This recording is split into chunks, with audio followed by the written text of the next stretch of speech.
Halo Happy Investor, kembali lagi dengan NH Korindo Sekuritas. Hari ini Selasa 2 Mei 2023, seperti biasa akan memaparkan market update dan juga rekomendasi saham. Kita lihat untuk outlook dari global dulu. Ada ekonomi Cina yang sepertinya ini masih belum kuat untuk mendorong perekonomian global. Secara composite PMI mereka untuk bulan April ini tampaknya masih kontraksi ke level 54,4 dari sebelumnya, yaitu di angka 57, yang mana perlambatan ekonomi ini tersebar rata di seluruh sektornya. Sementara dari Amerika Serikat, ini ada ISM Manufacturing PMI untuk bulan April yang tampaknya semakin ekspansif, walau belum sampai ke level normal yaitu 50. Nah, bahkan bisa melampaui forecast dan previous period di angka 47,1. Di satu sisi, para pelaku pasar juga mencerna kisah penyelamatan First Republic Bank yang terpaksa dilelang oleh regulator Amerika Serikat dan akhirnya ini dibeli asetnya oleh JP Morgan seharga 10,6 triliun USD. Nah, di tengah sentimen market yang bervariasi ini, market memperkirakan The Fed akan perlu menaikkan suku bunga 25 basis poin pada keputusan FOMC meeting Rabu ini. Dengan demikian menyebabkan Dow Jones bergerak flat pada awal bulan ini. Kemudian dari Indonesia sendiri, sepertinya kondisi yang sama juga akan berlaku pada pasar saham Indonesia. Apalagi para investor ini baru mulai berdatangan setelah long holiday Idul Fitri ditambah long weekend pekan lalu. Walau ternyata asing membukukan beli bersih yang signifikan sebesar 15,26 triliun rupiah pada bulan perdagangan yang singkat yaitu April lalu.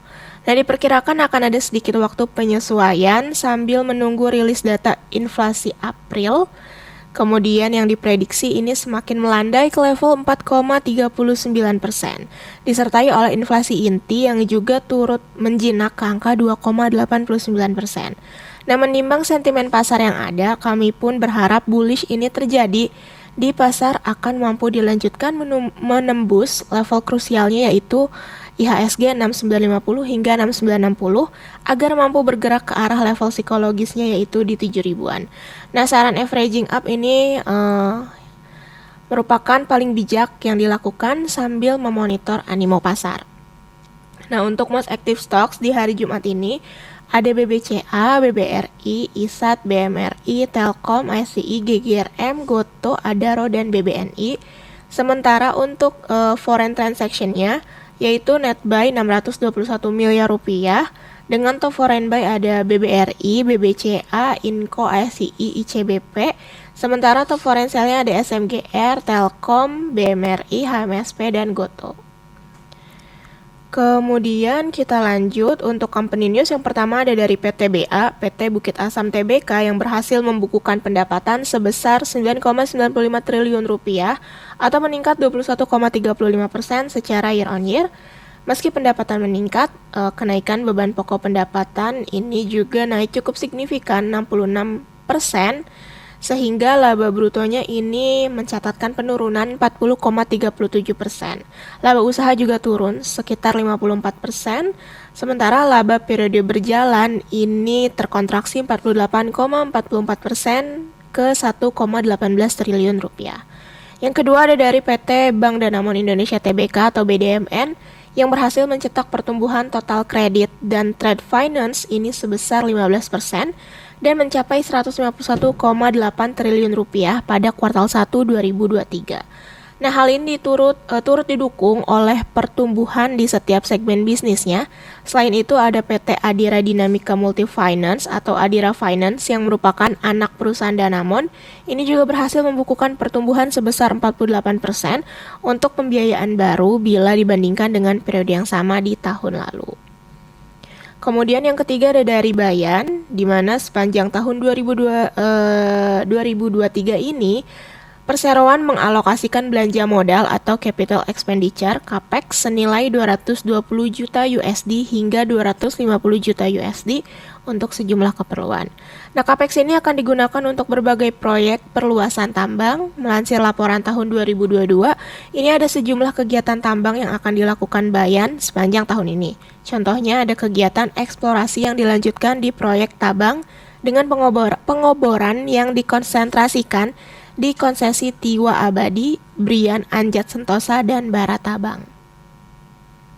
Kemudian untuk domestic and global news dari dalam negeri sendiri, Menteri Investasi atau BKPM Bahlil Lahadalia ini mencatat realisasi investasi pada kuartal pertama 2023 mencapai 328,9 triliun rupiah. Realisasi tersebut mengalami peningkatan sebesar 16,5% jika dibandingkan dengan capaian periode yang sama tahun lalu.